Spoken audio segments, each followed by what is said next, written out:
Hey guys, Mr. Burns here. Let's read a book. Today's book is called Alice's Little Tree. It's a special book, so let's pay attention and see if we can learn something important from it. High up above the city, on the 15th floor, a little tree grew. Its leaves fluttered in the breeze through the window, but its roots stood firm in its pot. It was a perfect little tree, and Alice was a perfect little baby. While Alice grew and grew, her mom cut leaves off of the little tree to stop it growing too much. The little tree sat safely in its pot on the windowsill.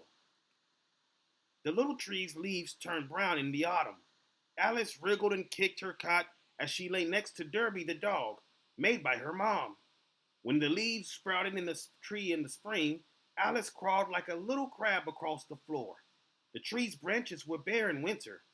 Alice sometimes had little bare legs while her wet clothes dried on the radiator. Next to them lay Big Boy, a large, soft toy egg made by her dad. Hey, there he is. What's up, Big Boy? In the summer, she stood up for a moment by the little tree, but then down she came with a bump. Luckily, her nappy protected her. That's like her blanket. When Alice began to walk, she had lots of good ideas. One day she threw poor little Derby in the air and watched him land on the little tree. So Dad moved the little tree out of Alice's reach.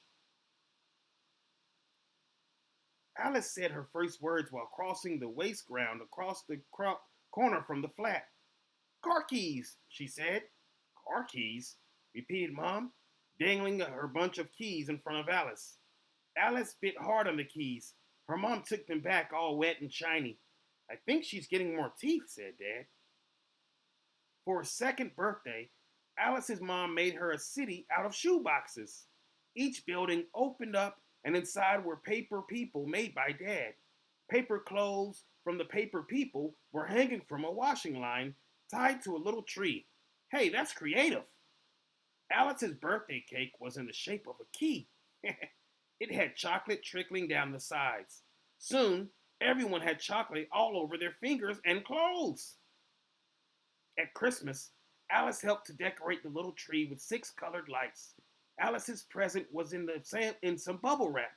It was a box of figures for her cardboard city. She took out some of the figures and placed them under the tree. There was a man in a suit, a woman in a hurry, a railway porter, a goat, and a brown plastic bear. But this was the best bit, Dad said. You jump up and down on the plastic bubbles and make them pop. If you've ever done that, let me hear you say, pop, pop, pop, pop, pop, pop. Good job. Time passes and nothing stays the same. Alice grew bigger. She got new clothes, new shoes, new socks, and a new school bag, new friends at school, and a new babysitter called Kate.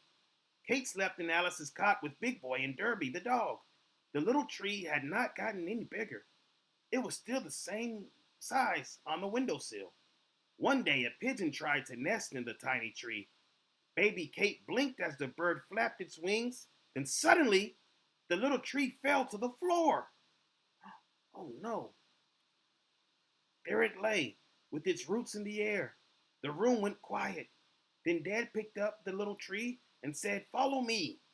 They went down 15 floors to the street. Alice took a spoon. Mom took a broom, and Dad took some water. And of course, baby Kate. They crossed the road. Dad moved all the rubbish to one corner of the waste ground. They made a hole with the spoon and gently placed the tree in it. Mom watered the tree.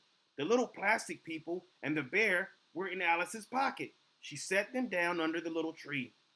Oh dear, that little tree's probably going to come to a sad end, said Dad.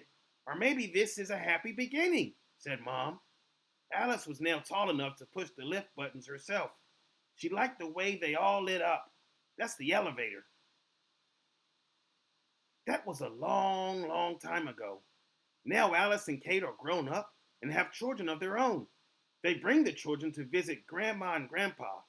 They all meet under the little tree that has grown up to be big and big, with birds' nests in it and its branches so wide. Wow, look at that tree. Did you guys know that a little tree like that could grow into something so big? Well, I hope you enjoyed this book, and I hope you keep growing your brains, and I hope you keep growing your seeds. All right, friends, I'll see you next time. Peace.